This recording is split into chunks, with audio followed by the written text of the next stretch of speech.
I'm Joe White, the voice of Chris Redfield. When I'm not surviving the horror of the Spencer Mansion, I'm listening to the Crimson Head Elder podcast. This is Katie O'Hagan, the voice of Mia Winters, and when I'm not babysitting temperamental bioweapons, I'm listening to the Crimson Head Elder podcast. My name is Richard Waugh. Just think of me as a ghost from the past. This is Paula Rhodes, Evelyn in Resident Evil 7 Biohazard. This is Michelle Ruff, the voice of Jill Valentine. I'm Reva DePaula, the voice of Rebecca Chambers. Hi, my name is Allison Court. My name is Sarah Coates, the voice of Marguerite Baker, and you are listening to Crimson Head Elder Podcast. Wanna come to dinner?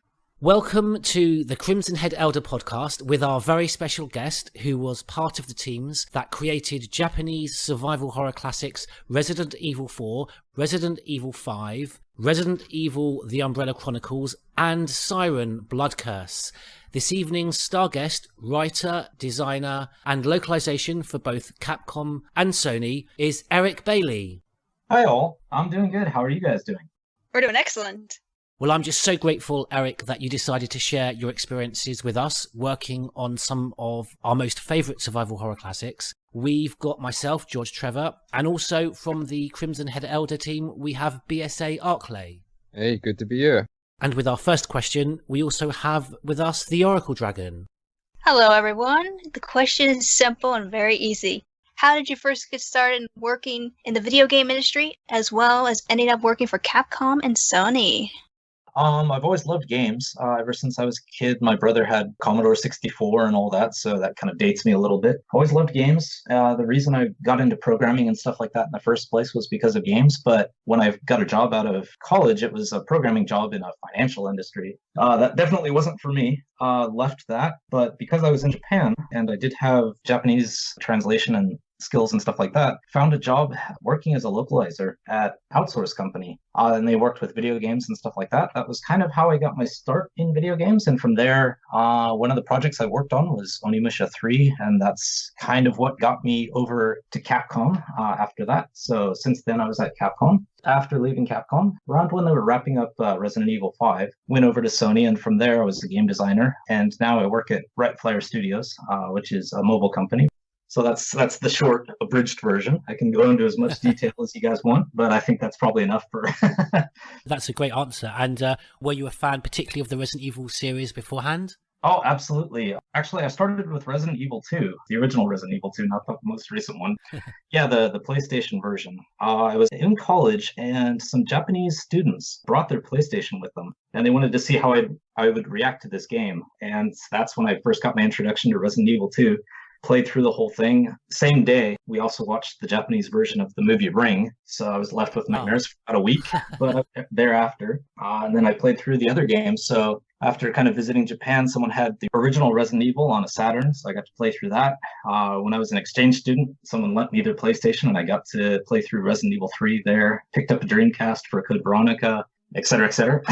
Unfortunately, the games I haven't played through are the most recent ones. I think the last one I played was not Resident Evil 6, but the episodic one, Revelation. Yeah, so that's probably the most recent Resident Evil game I've played. Is there anything you could tell us about your time at Sony? Any particular games you worked on?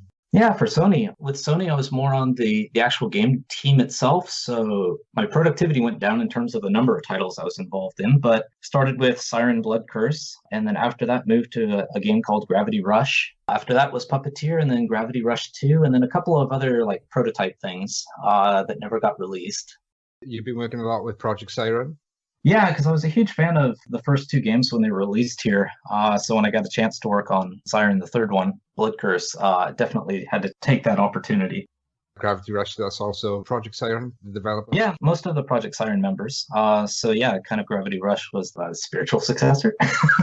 No, just the same team. Scenario writer, director, lead game designers. Most of the same people went over to the Gravity Rush team.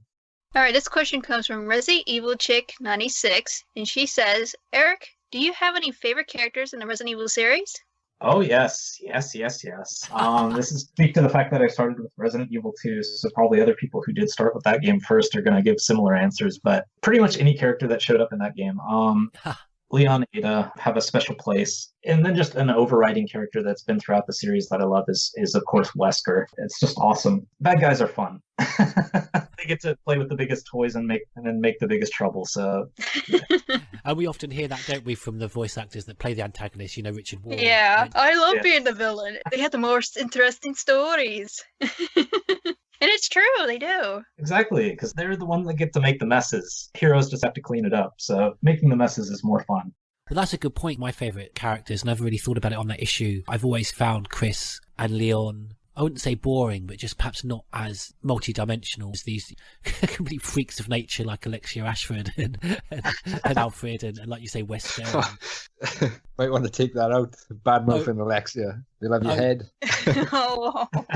Alexia fans are crazy. She's not a villain, but like Ada. Well, the problem with like Chris and Leon is that you're playing them, so you know exactly who they are. They're kind of thrust into the situation. They're not behind it or anything. They're just kind of the good guys trying to make the best of the situation. So they're going to be kind of boring compared to someone like Ada or Wesker. And like Ada, it was interesting because you never know like what she's up to, why she's doing what she's doing. Why does she help him sometimes? Why does she seem to go against him sometimes? And that kind of stokes the imagination, like Wesker too. It's like, why is he doing all this stuff in the first place? What is he really after? It stokes the imagination, whereas like Chris or Leon, they're just they're shooting bad things and kind of fixing stuff. So you know what their motivations are. And as a translator, I imagine they have the more interesting script. Yes, absolutely. Absolutely. That was what was great about Separate Ways. Ada's a fun character. Okay. Her dialogue with Leon, this kind of sort of flirtatious back and forth, I wonder how much of that you have to be careful that you find the right balance that comes from the Japanese original, whether it's more subtle in the Japanese. Yeah, but actually in that case, like the Ada stuff that I can remember, in Japanese too, they liked the playful back and forth. It's not something that I think just appeared in the English out of nowhere. It was always kind of inner character and stuff, especially from Separate Ways. And that might speak to the fact that Shinsaku Hara and other people who are more kind of Western-minded had a role in that too. But yeah, her character was fun. And I think even like Wesker, like Resident Evil 5 and stuff like that, more than the Chris lines and stuff like that, it's the Wesker lines that I think both me and Brandon had more fun with. Having a more Western orientated mind or appreciation, a game just before Resident Evil 4, which I actually think does some of the series improvements and gameplay changes better than Resident Evil 4, Resident Evil Dead Aim. Right. And that's got a very Western protagonist in it. Bruce McGivern, we found out from Raj Mariah, the voice actor, that he was based on the Brad Pitt character from Seven, very sort of Southern American. Yeah, that kind of clicks. That makes sense now. There's that very flirtatious back and forward relationship between Bruce and Fong Ling in that game. Yeah, I'm not sure, like in the community, how much of a black sheep it is in terms of like game compared to the other games. But yeah, I'm probably on the side that actually liked that game quite a bit. Yay! Not in terms of the game itself, but in terms of the atmosphere and the story and everything else. I thought it was quite creepy and like the characters were well done and the story was interesting. Kind of surprised that it got knocked as much as it did. But yeah, I enjoyed playing through that one quite a bit. I couldn't agree more with your points, Eric. The atmosphere you mentioned straight away and the creepy story. I've always got a feeling of The Shining. Those corridors it's wonderful. I think when you're on the boat, there's no background track like a lot of the iconic signature tunes with particular rooms in the mansion or the RPD, other than just the creaking of the cruise ship isolated in the middle of the ocean. I just think that's fantastic. Yeah, and like, I don't know, this may be another game that divides fans too, but I thought Revelations kind of hit that similar place for me when I played through that game. I wasn't really expecting very much, but I actually really enjoyed that because it took me back to kind of the RE where it was more creepy, more scary, more atmospheric, as opposed to, having a rocket launcher and blowing stuff up. Yes. I just want to qualify this question because USS Command is an absolute gentleman, and when he says about horribly translated, I know he's referring to the older games as opposed to the ones that you worked on, Eric. That's okay. Here comes his question. USS Command. He asks or says, some in the Resident Evil community believe the series is horribly translated, but what is your feeling on that statement? Yeah, I completely understand because I started with the Resident Evil games and I thought, yeah, they were, it was very interesting. But I guess at the time, when I first played through Resident Evil 2 and the original Resident Evil, it didn't stand out that much as jarring at the time, I guess, because maybe video games at the time, probably the quality in general of like writing and text wasn't that high as it is like now.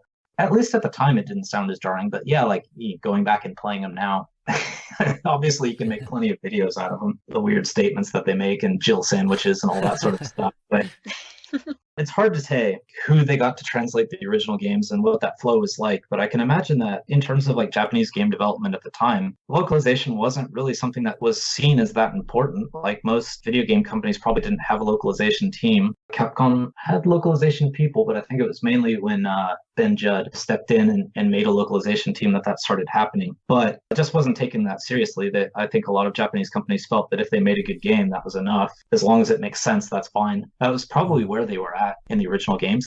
Probably quality wasn't the high priority. Maybe there was no one that could judge quality within the company. That's possible too. But I think at least, with who I talked about earlier, Shinsaku and other people who could speak English and talk to the Japanese dev teams were probably the ones that started telling the teams, look, we've got to up the quality on these things or we're going to become viral video. So that was probably what got them started on trying to improve those translations.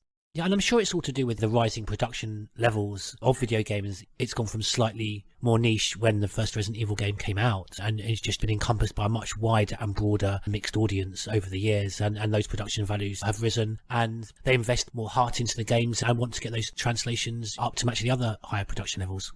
Yeah, I could completely see that being the case. I'd be curious to hear if anyone was on the original Resident Evil team and you do an interview with them, just to ask them if they imagined that Resident Evil would become kind of the worldwide hit that it did when they were making the game, because they might not have even thought that it would have been that popular overseas. Yeah. I was thinking this in terms of consideration for that audience outside of Japan. Yeah, and also probably the production at the time, like in terms of like the way they made games and stuff, might not have allowed that much slack for localization, because I know like a lot of other Japanese games have had that issue where it's just like, we need this translated really quick, and so they gave ridiculous schedules and no information and stuff, and the translators were just doing the best they could with what they had. So there could be some of that involved too. Can I just mention we have a no swearing policy before I ask you this next question? I'm only teasing because Alan Wempe Mao and Resident Evil Chick 96 want to know, Eric, what do you think of the live action Resident Evil movies? Remember what I just said. If you were approached about writing for a reboot of the Resident Evil films, would you do it? Would you keep it more horror orientated, since the last live action films, this is a very polite way of putting it, were more action orientated? Yeah, I promise not to swear. I will give the Resident Evil movies a fair shake. I enjoyed them. I've seen all of them in the theater. All of the movies, I've gone and seen them in the theater and enjoyed all of them. Some more than others. Some a lot more than others. But in terms of like what I think of the live action Resident Evil movies, the first one I really liked. Great soundtrack. That opening was awesome. When just like soldiers are charging in, and you've got like the theme song, the music, the bass cranking, and you've got the soldiers breaking into the windows and everything else, and what's going on, the descent down, everyone getting sliced up by the Red Queen and everything else. That was just, I loved that. For me, and I've heard others mention it who are particularly disparaging about the others, that's by far the best from the series. But I think it bore the brunt of the heaviest criticism, being the first one, and that fan disappointment that wanted it to be very close to the video game narrative. I think it definitely bore that brunt, but I take your point. I'd agree that by far, in terms of atmosphere and being slightly close to that original feel and aesthetic of the Spencer Mansion, it's definitely the better of the series. Yeah, I guess because I do kind of understand that movies have to be different from video games. Just the fact that it was a good scary movie was enough for me. And maybe that's, in a way, what disappointed me with like the second movie. I think the second movie was the one where I was most disappointed, because I was kind of expecting the first movie, that kind of scary tension to keep going. But then maybe they started to take too much of the fan feedback into it, because I remember, like, was it Jill showing up in like that kind of the cheesy kind of video game costume and stuff like that, and it's like no one in real life would wear this kind of uniform, and it just felt like too much of the gamey stuff was kind of forced into the movie, and it felt really awkward. You had the original character like Mila and the character that they developed mixing in with these video game characters, and it just felt really weird. So like the second movie was probably the one that was the biggest letdown for me, but then after kind of lowering my expectations with the second movie, the movies after that, I was just kind of along for the ride. And so it's like, okay, zombies, kicking things, blowing things up. Yeah, all right, fine. I enjoyed it. The last movie was almost so ridiculous that I enjoyed that too. It's off the rails, so I enjoyed it. There's stuff that you can do in video games and stuff that you can do in movies, and they don't mix. And they tried to do too much stuff that you can do in video games, and it didn't feel like it fit. It's unfortunate too, because like if you rewrote Well, I guess this will kind of go into like what I would do to keep the series like more horror oriented or less live action or whatever. Probably ties into that. But if I did have a chance, it's like you have these great characters like Jill and Wesker and Chris and some of the side characters too, even like Barry and other characters. You have all these great characters that if you reworked them a little bit, you could make them into very deep like movie characters. But if you just take them straight from the video game, it's going to be kind of a hard translation to film. I guess across the series of movies, the characters that were introduced in the first movie, and then like, the ultimate bad guy, the non-Wesker bad guy that they introduced for it, those were the characters that were kind of done well. It seemed like the characters that relied on the video game characters were the ones where they kind of slipped. Yeah. You just need to add more context. I think it'd be much better as a TV show because then they'd have more time to build on. Yeah, well, that'd make a great TV show. All right, next question. It's a very, very long one, and it comes from our BSA Arclay. Recently, on a Capcom Confidential podcast with Capcom's localization teams Miguel Corti and David Kochman, they discuss the translations and how some of the translations are changed to help make a more universal language. So, for instance, a sentence in Japanese might not make sense in an English or French context, so the wording may be changed, not necessarily for the accurate translation, but for one that makes sense to a Western reader. But of course, this can change the subject material, much to the anger of fans. Yes, that's a definite line that probably every translator across the world runs into. And everyone kind of has their own place where they fall, I guess. Especially like literary translators, of course, want to protect the source material as much as possible because the goal is to get that across. Whereas I think in movies and especially video games, it's not so much protecting the original source material, but making a game that makes sense for the gamers overseas. So like Miguel and David's comment, I definitely understand that and definitely appreciate it. I'm probably going to fall on the same lines that they do too. Whereas if protecting the original Japanese as much as possible makes something that's a little awkward, that's not going to come across to the average gamer who's just picking up the game and isn't maybe into the exact nitty-gritty details, it's going to serve greater gaming good in the end, I think. So a lot of translators do kind of fall on that line. Some translators do try to stay a little more literal. It's just one of those personal decisions, I think, that comes down to both the translator, maybe the company as well. Some companies probably want to bring across the original Japanese as much as possible, but others are more flexible. And Capcom's always been pretty flexible about that. I've always been keen on trying to keep the translation as close to the author's original intention. So my attitude tends to be that if it sounds slightly jarring or off to my Western ear, that's really down to me to have maybe, a greater understanding of the Japanese context. That's my responsibility to understand it rather than just have it changed too far away from what the author originally intended. It's when sometimes they change it and then it doesn't stay true to the original source. That's where the problem comes in then.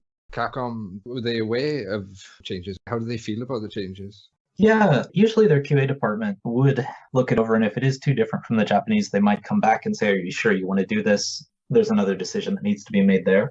I think in most cases, we did try to fall on the border that makes things less awkward, even if it does distort the original source material a little bit. We tried to keep it as close to the original as possible to respect the writers as much as possible. But I think the main thing is just making sure that the game feels like it isn't too much of something that's coming out of Japan or too Japanese, I guess, in a way. Do you think that comes from the original? It's iconically known for being cheesy dialogue now, and maybe they're trying to get away from that? Yeah, that definitely could be part of it. Like some of the roots in that mindset could have its roots there. Obviously, they were lambasted for the original, like Resident Evil translations and things like that. So I think it probably did enter their mindset that, okay, this is maybe not how we should do things.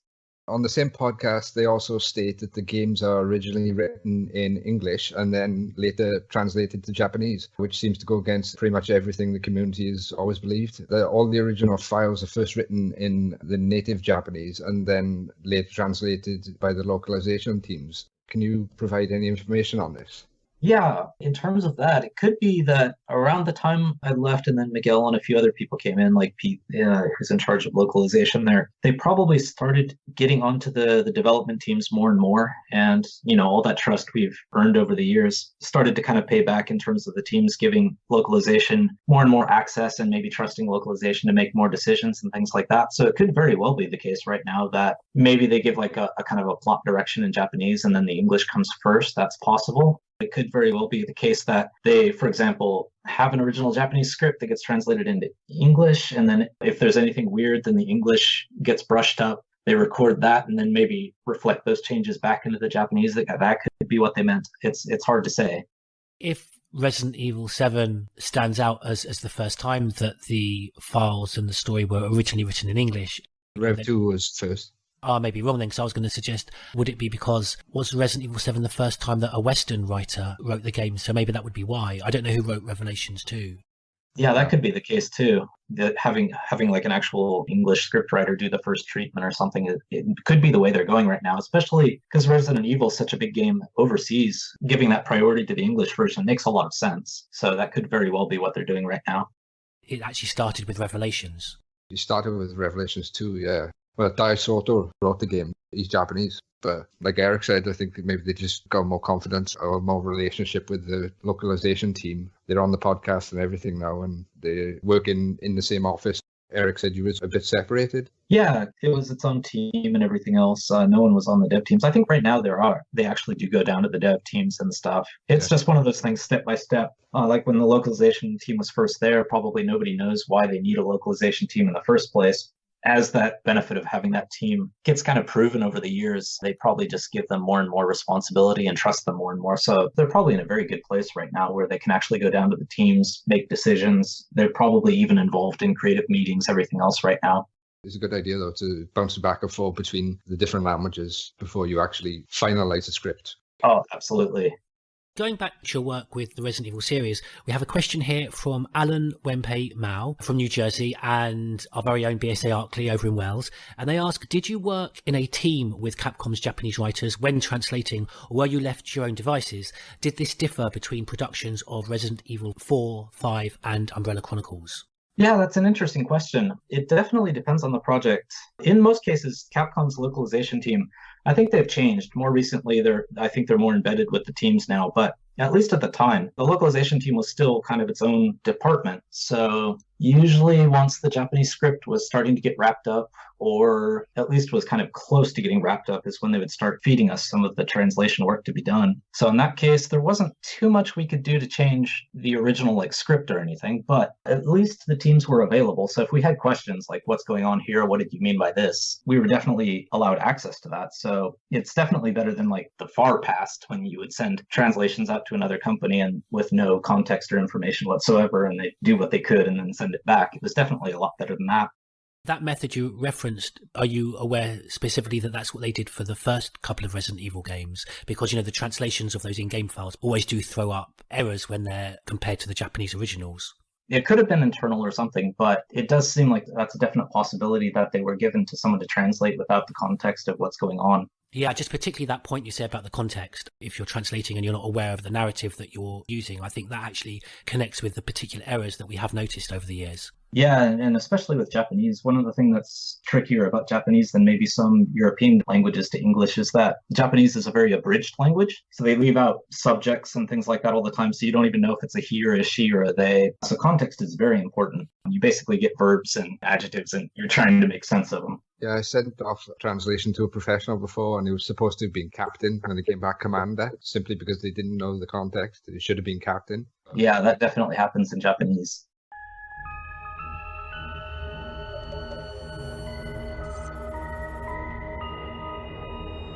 So I see you've managed to arrive at the village on time. Gather as much information as you can about the parasites and finish off this little tour.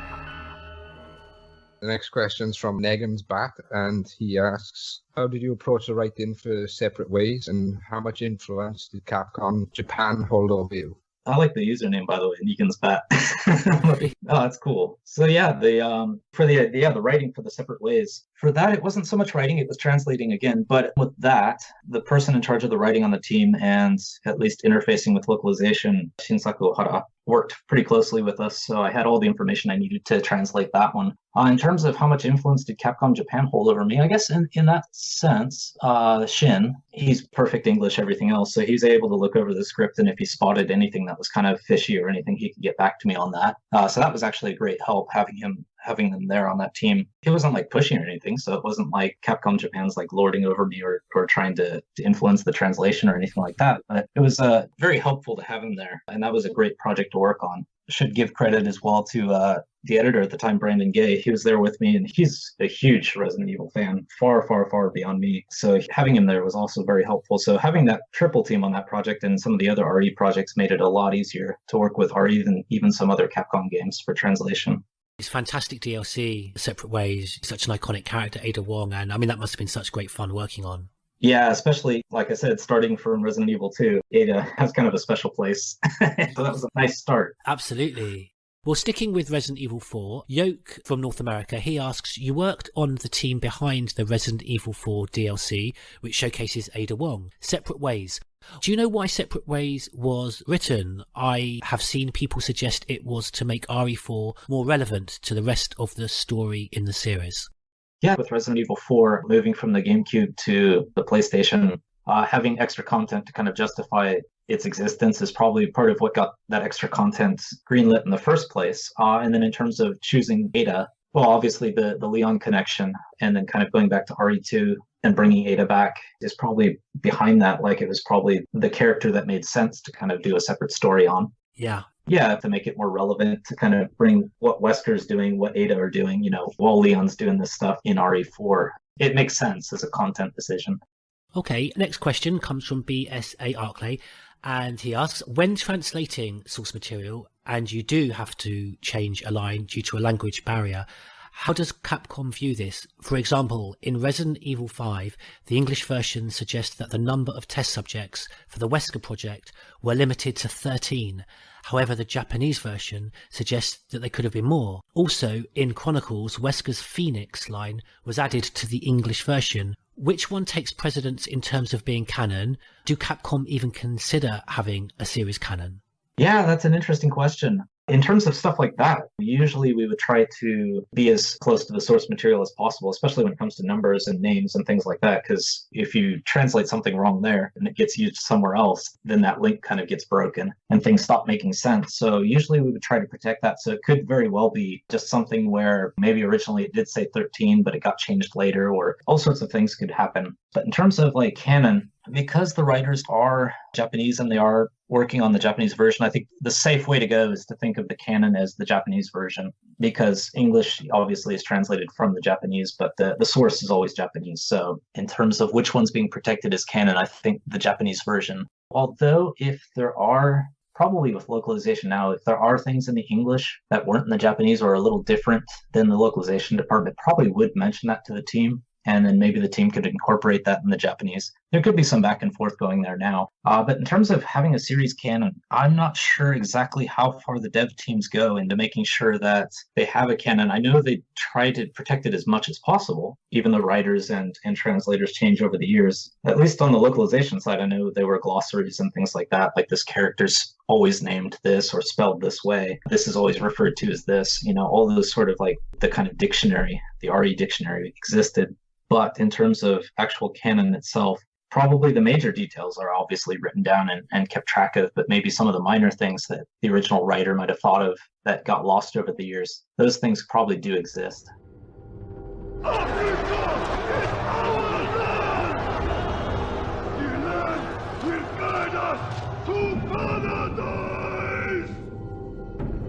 Chris, how nice of you to join us. Ouroboros is on the eve of its appearance. 6 billion cries of agony will birth a new balance. Okay, it's my question too. Can you tell us about the draft of the script of Resident Evil 5, and if you were able to go back and change anything in the game you worked on, and if so, what would those changes be, and why would they be made? Resident Evil 5. There's not really anything that I could think of that we would go back and change. We had a pretty good amount of time to work on it and discuss it and talk back and forth with the dev team. So I think maybe if we did play through it again, we'd probably see some things, some nitpicks that we'd want to change. But I could imagine like me, Brandon, maybe Miguel as well, are probably pretty happy with where we got it. I think it's got one of the best stories in the series. Yeah, even just as a fan, I liked it quite a bit. And I was okay with the gameplay too. I actually kind of liked the action thing and especially the co-op thing, even if the co-op does kind of take away from the survival horror and kind of the scary aspects of the game. Just as a game, being able to play that online with other people and that stuff was fun. I enjoyed RE5 quite a bit. And the series needed that as well. I think if the series had stayed as I'd wanted it as a traditionalist, it would have died. It had to step up and go to that wider audience. Yeah, definitely. I love the original games, but it would be hard to imagine like if something with the original controls or even RE4 controls was released now, it would be a tough sell. It must have been a difficult game for you to translate. There's a lot of background information in that game. That's why it was very helpful having like someone who's a super fan of the series like Brandon. Editing was a big help because even though I was a fan of Resident Evil, I'm probably not to the extent where I'd be like analyzing files and trying to do things like that. It's just more, I enjoy the games as they come out, play them through a couple of times, try to get extra characters and stuff like that. So in terms of like that kind of encyclopedic knowledge, Brandon was big help in that case. It's a better prequel than RE0. It gives so much background, and then it also catapulted the series into the future with the BSAA and Alex Wesker, all these plot lines that they set up for like Revelations 2, and only now really are we starting to move away from that stuff. Yeah, it was a huge game, like in terms of what it was trying to do. It was very ambitious. And the game's still top seller too. After all these years, it's still #1. And it's still one of the most beautiful looking Resident Evil games. Mm-hmm. Yeah. Well, staying with Resident Evil 5, we've got a question from the Oracle Dragon over in Pennsylvania. Hey, Aaron. She asks, what interested you the most in the writing of Resident Evil 5? Oh, so many things. Well, like the stuff you were talking about, the fact that it does tie in so much of the series and tries to set it in a new direction was great. I really liked the fact that it was trying to move into a new direction in terms of moving away from just necessarily zombies and trying to kind of expand that out a little bit. That was interesting. But I've always been a big Wesker fan, so the fact that Wesker was kind of featured into it and like him and Chris and things like that coming up were things that excited me and the editor as well. Do you recall working on the beta of the game? No, I don't think we worked on the beta part of it. When we first started getting the scripts and things, it was pretty much the game. The direction of the game was pretty much the game that was released. Darn. Unfortunately, I would have liked it. We want so much information about the beta. Yeah. Andrew, I think it's your turn. Yeah, we got another one from Negan's Bat, and he says, what was your greatest challenge with the localization for all of the Resident Evil 5 files? Oh yeah, this will definitely tie into what we've been talking about, but just the fact that the game and the files cover so much of history and what's been done in the series so far, trying to do our best to make sure that we don't slip up and accidentally translate something that's existed before or suddenly say something new that was decided a different way earlier. Trying to keep all that in there was definitely one of the biggest challenges. I quite believe now that the Capcom devs are treading on eggshells because of so much of the history they've set now. Basically anything they can say can contradict something from the past, like especially with Remake 2, when you go into like a game which is in the middle of a Raccoon City incident, and it's just got to be quite daunting to try and not slip up. Probably something where even the writers themselves have trouble because, you know, some of the games were developed at the same time. Some games were developed outside. Well, obviously the non-numbering series, a lot of those games were developed outside of Capcom with Capcom's guidance and stuff like that. So even on the Japanese side, there could be some disparity going on. Wasn't Code Veronica outsourced? Yeah, I guess props to the outsourced company because Code Veronica, other than RE2, was probably one of the games that really like stood out as a top RE game for me when I played through it. And it was breathtaking when I played through it on the Dreamcast. Yeah. The fact that I didn't know that it was not Capcom or was outsourced or something is definitely props to the team that made that game. Because it continues the story from RE1, which then picks up again in 5. Welcome to the Umbrella Chronicles. Biohazard. The outbreak occurred in the summer of 1998. It started in the American Midwestern town of Raccoon City and brought hell to earth. Yes. We're on to the next question. Yoke and Alan Winnipeg Mao. They both ask, were there any significant changes made when translating Resident Evil, The Umbrella Chronicles? Significant changes when translating. In terms of significant changes from the Japanese text, there wasn't anything at least intentional. We tried to follow the original Japanese as much as possible, and then kind of the same thing as the last question, because there's a lot of history involved, trying to make sure that we don't do something different. To try and keep probably some of it's not so much fan service, but trying to keep like the fans in mind of kind of the original Resident Evil games without just copying the original like files and text and things like that was kind of important, because if you just go back to the original kind of source material and just repeat it, then it what sounded bad at the time is going to sound even worse now. So you can't do that. But at the same time, you don't want to just completely ignore what happened in the past. So it's kind of a balance that had to be struck with making sure that we acknowledge that the source material existed and, some of the translations as well. Kind of acknowledge that, but at the same time, make it pretty clear that in a modern context that that's not just a mistranslation on our part, for example. Older games, like they would have like font issues in translation, like the display could only show so many characters and things like that. So you had to squeeze a lot of Japanese meaning down into very minimal like English. But at least from Umbrella Chronicles, RE5, from that time on, like character limits and things like that weren't really a super huge issue. Having things cut and shortened and abbreviated and stuff like that could be behind some of the quality issues in older translations too. I know Welsh posted some information a while back that in the Umbrella's End scenario, there was more dialogue interactions between Chris and Jill. There was also soldiers, military soldiers from the Russian government. They were going to play a role in the game. It also appears in the novel as well. It could very well be the case. Like as content to be cut, it kind of makes sense if it's not the main stuff. The files in Umbrella and Darkside Chronicles are slightly cut and shortened. They're verbatim to their originals in the main titled games, but for example, I know with the Resident Evil 2 file Operation Report, the last couple of lines are left off. It's not something that we would intentionally do, but if it's completely cut off rather than being shortened, it's hard to say. It doesn't seem like something we would do intentionally. Eric, I need a name. I'll tell you why. I'm looking for someone to blame. When Paul Haddad, the original voice actor for Leon S. Kennedy, we were the first podcast to interview him, and he also very kindly read in character. He reprised his character and read one of the game files. And I sent him the text from Darkside Chronicles of Operation Report. When I saw the first few lines, were verbatim, it didn't occur to me that actually it was pointed out to us that it was shortened. And if I'd given the original, we would have got an even longer recording. Yeah, I want a name. You're so demanding.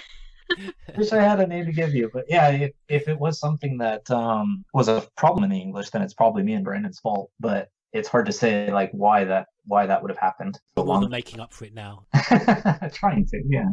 This question comes from JC Wesker from England. He asks, how much of the source material were you familiar with before going into Umbrella Chronicles, since Umbrella Chronicles both draws from and recreates or reimagines story from various different classic titles?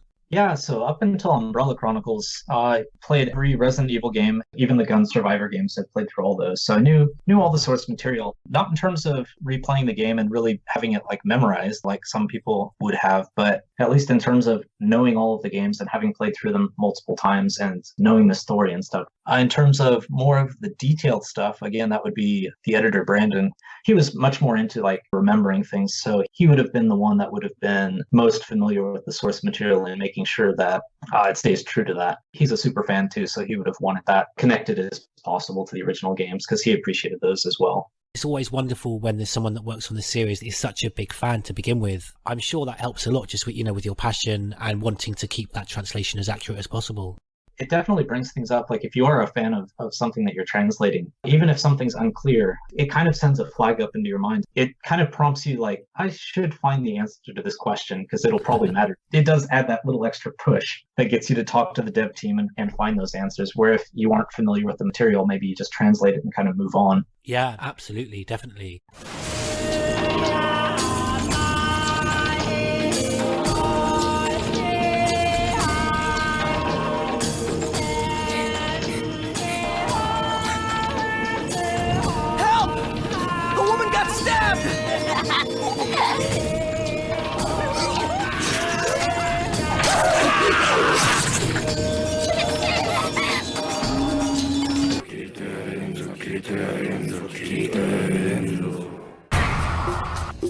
Right, this is more my statement. I just wanted to say the Siren Blood Curse is an insanely creepy game. I vividly remember playing it back when the PS3 was still in its infancy.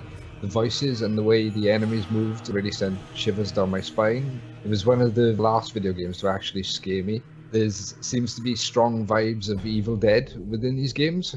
Yeah, in terms of Evil Dead, I know like the scenario writer and stuff likes the Evil Dead movies and has seen all of them and appreciates them and stuff like that. There could be some of that in there, but there's definitely like a series of Japanese books that kind of inspired some of it. And the novels themselves were based on the Stephen King franchise too. Ah. The Stephen King series where it was vampires in a village, sort of turning into the Shibito, the kind of the zombie-ish guys. The body contortions and the movement of the two antagonists when they meet each other, and they almost do this like ritualistic dance. The twitchy kind of like... Yes. Yeah, it's just kind of the way they moved, like awkward, their movements, especially Evil Dead 2 with the dancing, his girlfriend when she starts dancing and the limbs is really creepy to watch. Yeah, that's true. That could be part of the inspiration for like the animators and things that were working on that game. That makes sense. They probably put a lot of effort into that especially because the system in Siren, like for people who aren't familiar with the game, you basically jump into the vision of other people, sight jacking, but you can take over the sight of other people, including those kind of zombie-like characters. So probably having that crazy animation and kind of the over-the-top animation is probably part of that, because like if you are in the mind of like a zombie kind of walking around and you see other characters and they're just being zombies, then that's not very interesting. But if they are like animated and acting out for you, then it kind of feels like it just adds that extra layer to it. I did some research on it. It's rumored that Siren is based on a real-life abandoned village in Chichibu Prefecture in Japan. Do you know anything about this? Was it actually based on a real location? If it's based on a location, it's probably not so much that there's like a history or something that Siren's trying to pick up. It's probably more just the atmosphere or something. Like maybe the Siren team has often gone to like abandoned places and facilities and things like that for source material and inspiration. So in terms of that, like that village could have provided a lot of inspiration for, oh, okay, this is the kind of town that would scare people. Yeah, because some of the shacks, they look almost like identical, like they were taken from the game. And the village got like this backstory that there was a landslide. A lot of the houses collapsed. I think that's actually part of the lore in Forbidden Siren. Yeah. Also then the villagers kind of thought there was like a demonic curse, destroyed the village. Kichiro Toyama, he wrote the script for Siren and Silent Hill. And Silent Hill is kind of rumored to be based on Centralia as well in Pennsylvania. He sees these real life locations and kind of takes the story. It's certainly possible. Like, I should give credit to the scenario writer on the Siren series because she's responsible for a lot of that series. But Naoko Sato, she's basically the writer, the one who comes up with the plot and like a lot of the materials and stuff, like the overall visions. Because she's very familiar with a lot of source material, both Western and Japanese, even like, occult stuff and tabloid stuff and everything else. She's got a wide range of interests and knowledge. She always likes to incorporate that kind of stuff. A lot of the Siren archives and things like that probably come from her knowledge of that stuff. Yeah, she's probably did look for like news stories and things like that. And it's like, oh, okay, this would be an interesting source material. I wouldn't be surprised if she found that village and thought this would be a good setting. 4 out of 5 of the biggest Japanese franchises, they're all based on like real life locations. You got Siren in Chichibu, Centralia, which is apparently Silent Hill is based on. Then you got Fatal Frame series, which is based on the real life story of the Himaru Mansion. Aside from Resident Evil, they all seem to be based on real stories. Maybe that's like a Japanese, because you got like the Grudge and things like that as well, and those are based on like spirits from that culture. They believe those kind of Japanese spirits, they all kind of have that Grudge look. Yeah, that could be something that's very traditional, like Japanese horror and everything else in Japan, because they have a long history and a lot of dark history there too. There's probably a lot more of that, whether it's good or bad energy or whatever, attached to a place or things. That seems to be a common theme. Like the stories seem to be a bit more attached to reality. Yeah, not so much like a psycho killer or just like one maniac, but like a place becoming evil. Yeah. And I guess in a way, like if you were to compare it to like Western pop culture, it'd be kind of like Star Wars Empire Strikes Back and like The Cave or something on Dagobah. The director of the game is Keiichiro Toyama, and then all the scenario and the story and stuff like that is Naoko Sato. But yeah, she was completely behind the kind of archive system that they had. The archives, that's it. Yeah. I thought they were really fantastic. They give loads of background lore. My recent problems with Remake 2 and RE7, I think they've kind of died back on the details a bit, like the textures and stuff on the wall. They're blurry. You can't read them. And you expect, like, oh, this is going to be amazing. It's going to have lots of details about stars and the RPG, and it's just blurred out. You can't read any of it. Well, in Siren, not only do they, in the archives, they explain that item, but also they did a director's commentary on it, and then they did a behind-the-scenes explanation of each item. So he was getting tons of... extraordinary level of detail and consideration. Yeah, he was getting tons of lore, and I think that's something which Resident Evil is missing quite recently. Yes, and it could do it so well with the story that we've got. It's almost like it touched on it in the earlier games, but you're right. In the remake reboot of RE2 with textures on these next-gen consoles. It just seems... That Stars leaflet gives some backstory behind it and then have the director's commentary on it, like how they created it. Because I know in the director's commentary for the archives that they credited yourself, Eric, for a few things. They said that you drew Bella Monroe's diary cover. Yes. Yeah. Sorry to dive into a story on that, but yeah, the reason I did that was because they basically wanted to make it look like something that came from obviously a little girl, and because my art skills are terrible, I was up to the task. Like, the problem with having an artist do that is because the artist it's one of those things where they can't really undo their training, so it's not going to look like it came from a little girl. But thankfully, because I'm a terrible artist, I can do the job. It is a lot better than I could do anyway, I'll tell you that. Thanks. In that diary as well, there's something about premonitions of Handua. Bella has premonitions. Do you know how she had premonitions? The Bella character might have taken some inspiration from maybe like the kid in The Shining or something like that. Ah. Oh, wow. Feels like there's some of that background there. You actually wrote the script for Melissa's digital videotape as well, is that true? Yeah, that seems like it could be right. Like, the archive stuff that's in kind of an English base is probably stuff that I would have written together with Naoko Sato. So it could be stuff that I wrote. The director and the scenario writer had things that they wanted in there, but in terms of like the actual writing of it, rather than kind of throw out the Japanese first and then kind of restrict me to translating that, I think they gave me a little more leeway, which probably helps, because if I have the Japanese in my mind, going back to the Resident Evil, like, the reason we have an editor like Brandon or something in the first place is because if he doesn't have that Japanese in his mind, he can look at the English with kind of a native outlook and see like, okay, this sounds weird. Whereas if you have the original Japanese in your mind, one of the problems is you see the English and you know it's correct because it's giving the meaning across, and so you don't see the fact that it sounds weird to someone who's hearing it for the first time. So that's the advantages of, for example, writing it in English in the first place as opposed to having a Japanese script that you're translating it into English. There's also a website as well, the Handua website. Do you remember the online camera on there? Yes. You recall this, yeah? Yeah, it's inactive now, so I can't find it. Yeah. The one of the archive things, I guess, for people who play Siren, you go around and you collect different archive items. But one of the archive items is actually a video of two people like who are trying to pretend and like make a cheesy Star Wars kind of rip-off movie, and then the Jackalope man appears. And if you look closely enough, you can see one of the people is actually me. Oh, really? It was really interesting. It was like a mythological creature. And not just a jackalope, but a jackalope man. So. Yeah. The suit looks really good, apparently, but they couldn't show it ID or something, which is why I wanted to see her on that camera, but you can't find her anywhere. So the site is now defunct, which is a shame. Yeah, that's one of the problems with doing a lot of online resources and stuff. Even with like Siren 2, like even when I was at an outsourced company, I actually had a chance to work on some of the Siren 2 like website stuff and translating that. But website stuff vanishes over time.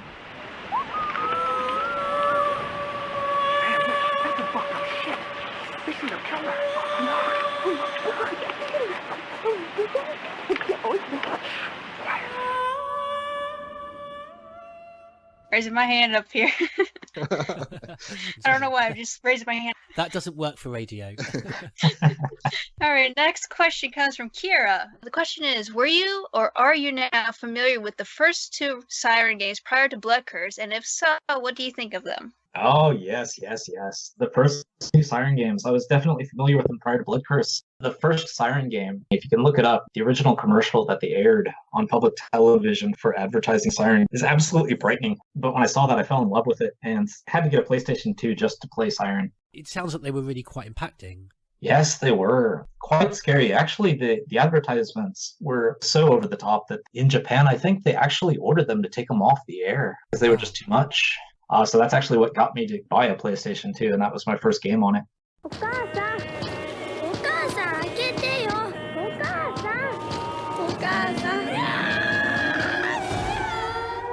Siren. When Siren 2 came out, I jumped on that right away. The first two Siren games were quite difficult. Although you don't have shortcuts and things like that, things that fans like about Demon Souls and Dark Souls games are kind of in the Siren games too, where it's just really difficult. And it's just the challenge and the kind of thrill of beating a stage when it's so difficult that kind of makes those games addicting. I've always tended to find, particularly the boss fights in the earlier Resident Evil games, far too easy. More in the earlier Resident Evil games, oddly, than the later ones. I miss that challenge. Yeah, and that was something that's definitely in the original Resident Evil games, and then like Silent Hill, that was one game where you could just run out of bullets and go into a boss fight. Your only choice is to start the game over or something to have enough bullets to get through the boss fight. Or hope your melee weapon don't break. Yeah. Again, it was in a latter edition, maybe, was it 7, where I realised in terms of the lack of ammunition I had all the right items in order to progress, but I just didn't have sufficient ammunition to continue and literally had to start the game again. Yeah, and that happened to me even in RE4, probably because I wasn't very familiar with the game when I played it, what you're supposed to kill and avoid and stuff like that, because I'm used to more maybe modern games where you're just trying to kill everything. It must be so hard to get that balance right, and that's one of the things I really wasn't happy with Resident Evil 5, when you started killing enemies and they were leaving ammunition. You know, survival horror is all about desperately finding it, and you want to be scared of the enemies and run away, be concerned of their incoming presence, rather than, oh, there's another one I can just quickly shoot and pick up more ammunition. Whereas Code Veronica, which I absolutely adore, I don't think gets that balance right, actually, and you get far too many health items, too many bullets. Yeah, I think with Veronica, it was, in a way, that's what made that game a little more easy for more players. And then RE5, of course, yeah, you're trying to kill everything because you're hoping they drop something juicy. Yeah, and I don't know why there's no hard mode for Code Veronica, which I just think would take the game to another level. Sorry, I always do this, go on about Code Veronica or Dead Aim, sorry. So this question comes from Kira. Were any stages of the development more difficult than expected to make work? For example, the game having an unusual blend of both Japanese culture and Western characters. Yeah, in terms of that, it probably wasn't so bad for overseas, but I think a lot of like Japanese Siren fans were kind of confused by why the series wasn't just like number 3 and why they were remaking it and why they were kind of remaking it with Western characters. That was probably a factor in terms of the domestic audience. That was kind of difficult. In terms of blending them, I guess in a way that's why they brought me in, to try and make sure that there wasn't anything that was too odd, like a Western character that a Japanese person kind of came up with probably wouldn't seem very natural, especially with Siren, because it does kind of have that live action look in a way. It's more realistic, so you kind of have to have people behaving the way that people would be. So having a Western character written by a Japanese person probably wouldn't work out so well, and that's probably why they needed someone on the team to help with that stuff. There is quite a bit of backstory. If you played Blood Curse, you might miss out on some of the backstory from Forbidden Siren. But if you went back and played Forbidden Siren, you could still take that missing backstory and insert it into Blood Curse, and it still fits. Yeah. They were definitely very good about that stuff. In terms of like story and keeping track of stuff, that's one thing where Naoko Sato being like in charge of scenario throughout the series really helped those games stay consistent and be the kind of things that they are. Like even now, even though there hasn't been a Siren game released since Blood Curse, there's still a huge fan community in Japan around it, and they still have events and things where they show artwork and fans are lined out the door to see it. There's still mangas for it as well. The manga came out last year for it. Yeah. I wouldn't say it's a dead franchise yet. You might see more from this series. Yeah, it's probably one of those things where just Blood Curse, because it didn't get promoted so much or whatever overseas, it didn't do as well as they thought it would. So maybe they just thought that it's time to lay the series to rest or whatever. But the fans of it, myself included, I guess, would love to see another Siren game. And it was so well critically received. Had you heard since of any rumours or preparations for making another? Yeah, I haven't heard anything, but certainly possible, because they do have that great concept. They do have the concept. I think if they made a game and got it publicized the right way, there's enough people out there that want to play a scary game now. Like even Resident Evil 7 kind of proved that people want to play scary games. It doesn't have to be about like everything has to be action for it to be popular and sell. So I think the fact that concept has kind of been proved in a way, thanks to Capcom and Resident Evil 7, maybe there's more of an opening for them to try and promote a new Siren game. That's exactly what I was going to say.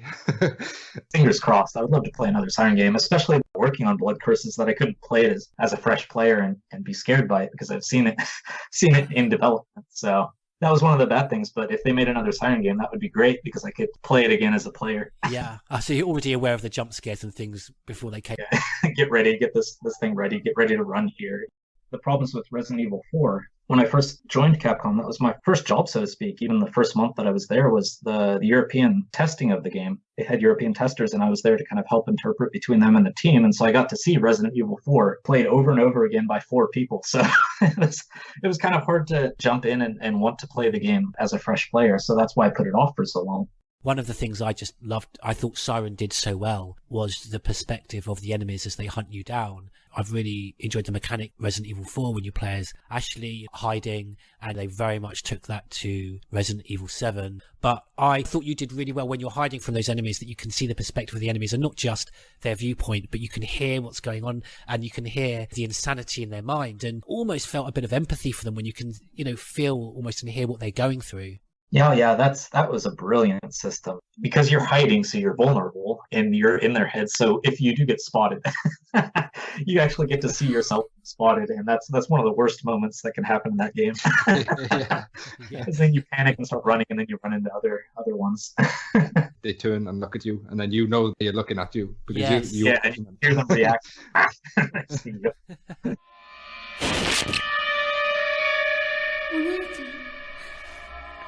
お姉ちゃんなの?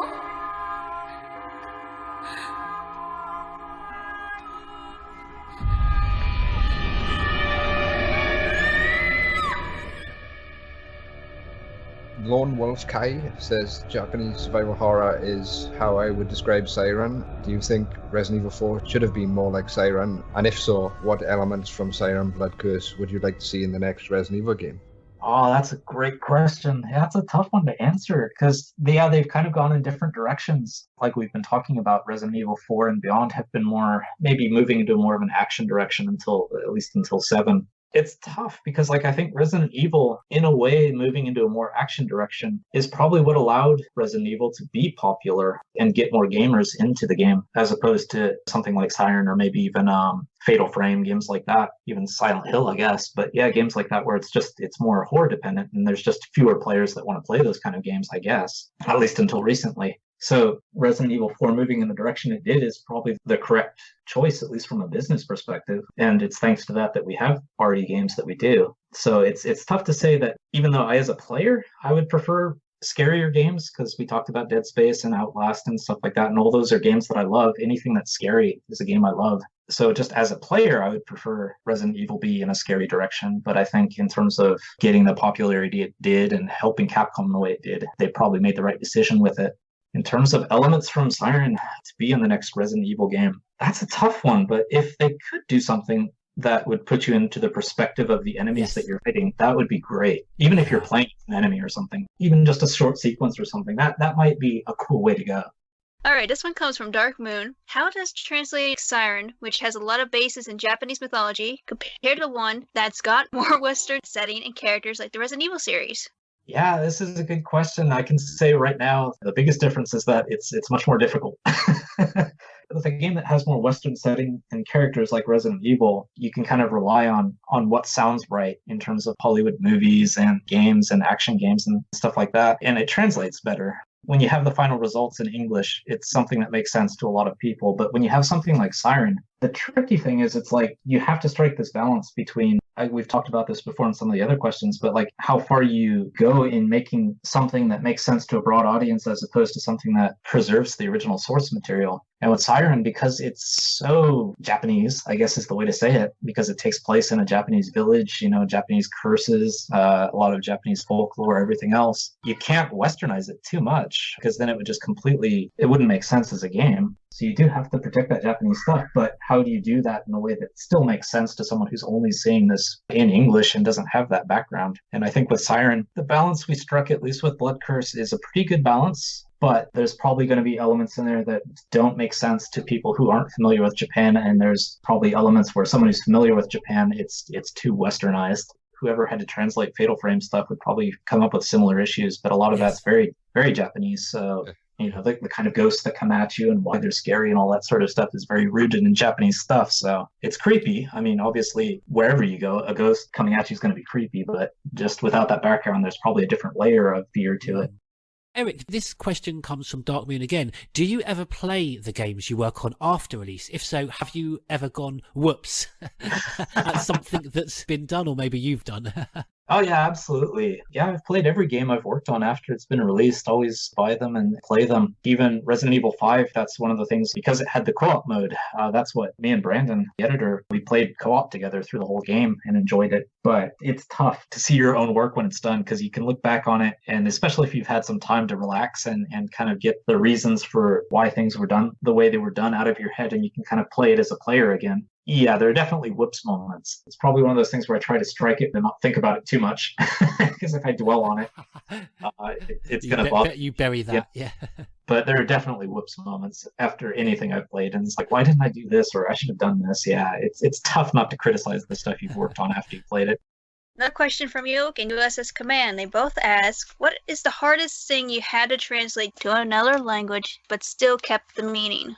Oh, so many things. So many things. At least all the Capcom stuff I worked on. Thankfully, I guess one of the things about Capcom is that most of their games do usually keep, like, at least from when I was there, they do keep a Western audience in mind. The themes that they have are more like action-based and stuff like that. It wasn't too hard to translate stuff at Capcom, but after moving to Sony, like the Siren series, that was very hard to translate. The scenario writer in Siren, she's very, very, very literate and has read lots of books, consumed lots of movies, contents, entertainment, very knowledgeable about that stuff, and has a very literary style that can be very deep. And even just like one Japanese character, the way it's being used can have a lot of meaning that's very difficult to translate into English. It's hard to think of an exact example, but just in general, Siren stuff was hard and to I translate. think BSA artfully mentioned, with its extensive narrative, Resident Evil 5 must have been one of the bigger challenges of the Resident Evil games that you have taken on. Yeah, because it's mixing in new stuff with all of the old stuff as well and trying to balance that. In terms of trying to balance even more than Resident Evil 5, we were talking about Umbrella Chronicles. That might have been more difficult for that reason because it was covering a lot of the same ground at the same time, but you couldn't just use the translations from the past for obvious reasons. So trying to find that perfect balance in that game was definitely hard. With Resident Evil 5, they had a lot of history and stuff, but at least the game itself wasn't covering the same ground, so you could kind of reinterpret it. One of the things I'm most embarrassed about working with Capcom on Onimusha 3, they have all those messages in the game where when you investigate something. We love those environmental messages, and that's one of my major gripes with the series as it's continued. They've dropped those. Yeah, that's true. It's kind of gone to more files and more environmental stuff. Well, like BioShock and things like that are probably influences as well, but going to more environmental things. But yeah, the Onimusha 3 thing, you'd have bodies on the ground. Obviously, a lot of people die in Onimusha 3. There's lots of bodies, and then it says, oh, okay, well, they must have been cut down, blah, blah, blah. Because Japanese doesn't have subjects and we're just getting these messages that basically, if you were to translate it directly, would just say, died. And you're like, well, okay, he died, she died, they died, or something like that. And you're just making assumptions. And I remember it was something where I thought that it was just going to be one person on the ground. But then when I actually played the game later during the debugging phase and I saw that there were multiple bodies or something, and whoops, have to change this to they. That just really speaks to a lot of the errors that came up in inconsistencies when fan sites were Newsbot from Project Umbrella, from the main sites that translated. That really does make sense to a lot of those errors. I think now it's a lot better. Even when I was there, it started getting better. But before, especially when translation was outsourced, the people who were translating the game have never actually seen the game and never even see their translations in the game. So there's no chance to kind of fix that stuff. So kind of looking back, if you're playing through the game and weird stuff pops up, it's pretty obvious. But at least forgive the translators a little bit because they don't get to see the game. And like I said before, Japanese is pretty high context. So yeah, it's really hard to get things right. Problems I was having with the Japanese. I couldn't tell if the story was being told from Chris's perspective or from the writer's perspective. It seems to be no context to first person. It doesn't say if it's from I or they, and then you don't know which one it is when it's telling the story. That's exactly how little context you have from Japanese to English. You don't have he or she usually. You don't use subjects. You don't have I or we. You don't have they, things like that. You can force it into Japanese, but they don't usually use it. And then the other thing you don't have is nouns don't have number. So that kind of goes back to the bodies lying on the ground in Onimusha 3, but there's no number to things. So in Japanese, you might have the character for car or something, but you don't know if it's 1 car, 2 cars, 100 cars. None of that gets conveyed. That's pretty confusing. Yeah. Yes. That's why it's very important to be able to play the game with all the translations in there and be able to fix those things as they come up. This one's from York, and he says, with Remake 2 just released, is there any game you would like to see remade that you would love to work on? Oh, yeah, this is a really tough question. There are a lot of games that I love. and would love to see either new versions or remakes of. I guess in general, I would actually prefer, in most cases, for a new game over a remake. But they did remake the series, and I think they've had spiritual successors and stuff. But the Deus Ex games are dear to my heart.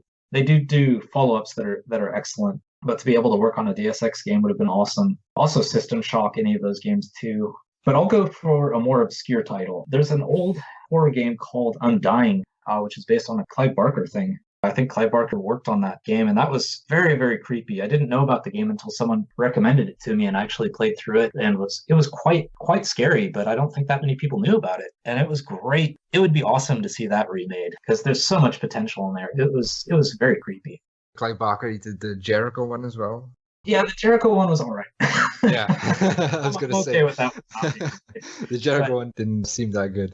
Yeah, I enjoyed it, but yeah, it wasn't quite what I was expecting, especially because he did Undying before, which was a great game. I was really pumped for Jericho when it came out, but it was just kind of a pretty typical action game. But the Undying game would be awesome to see. I know there's another game too, the Call of Cthulhu game. They've got the new one out, and I haven't been able to play it, but I'm dying to play it. Eric, we're coming to the last question. Thank you so much for sharing your time with us. We've been recording now for over 2 hours, so it's extremely kind. Over to Aaron, who's got the last question. The final question, the last question, comes from Yoke, and it's a simple question. What is your favorite English and Japanese word? Oh, wow. Let's see. I guess I'll pick a word that kind of came to me. I would say simulacra. I'm not sure if I'm pronouncing it right. It could be simulacra or something else. But the concept of like there's being kind of reality has been copied so much that there's no original reality left anymore. That kind of philosophical concept and just that word combined when I ran across it have really had an impression on me. And I really enjoy reading about that concept and thinking about that concept in terms of like media and everything else. Just is something real or is it not real? I know the philosopher had problems with like the way it was kind of treated in Matrix. The fact that Matrix does have a reality kind of means that word is not being used in the right way or whatever is probably what he thought of it. But just that concept is awesome. And I like thinking about that. And the word sounds cool too. In terms of Japanese word, I guess I can't say it's a favorite Japanese word, but it's kind of a Japanese word that sums up a lot of the kind of culture shock that you'll experience if you do come to Japan. And that's shogunai. Roughly translated into it can't be helped. It's kind of a very Japanese concept where there's not this kind of sense that you can always fix everything or that there's always a way to do something. And I think in a way, I think Europe's different, but I think in America, there's always kind of feeling like if you look at movies and everything else that come out of America, it's usually you can fix problems. If you use enough guns and bullets and rockets and stuff, you can fix problems. But I think in a lot of Japanese movies and stuff, you do have a lot of endings that are just kind of dark and nothing can be helped. Well, Siren, I guess, is one example of that, but it can't be helped. There's just forces of nature and forces that are just beyond your control, and things don't always go the way you want them to, and you just have to accept it. And I think that word gets used a lot in kind of a bad context too. Like if someone is capable of helping and they just say that and kind of run away, but but it's just kind of a very, very central to the culture difference. Well, that's a wonderful answer. Thank you. Eric, I'll hand over to the other guys to say their thank yous, but just from me, George Trevor, I'd just like to say thank you so very much. It's been a fascinating insight that we've not had before. We've never interviewed somebody so closely related with the localization and, with the narratives, and as well just to hear your experience as a fan of the series. It's been fantastic and very much a privilege for Crimson Head Elder to release this to the survival horror community. Oh, it's my privilege and my honor too. Thank you very much for reaching out to me and interviewing me. And I really do hope that someday you get the chance to track down Miguel and Brandon and get their take on these games as well. They've had their part in them too, and they deserve a chance to speak out on it, especially like Brandon. I would love to see, because he's so big into the RE games, be able to talk to the community and be asked questions. It'd be interesting, I'm sure. Well, I want to say thank you for joining us, taking your time to answer a lot of our questions and such. And if you know anybody else that wants to talk to us about their experience with Resident Evil or any other horror game, send them our way. That's meant to be my job. Go over here, talk to these people. They're really nice. The Oracle Dragon's just outsourced our interviewing skills over to you, Eric.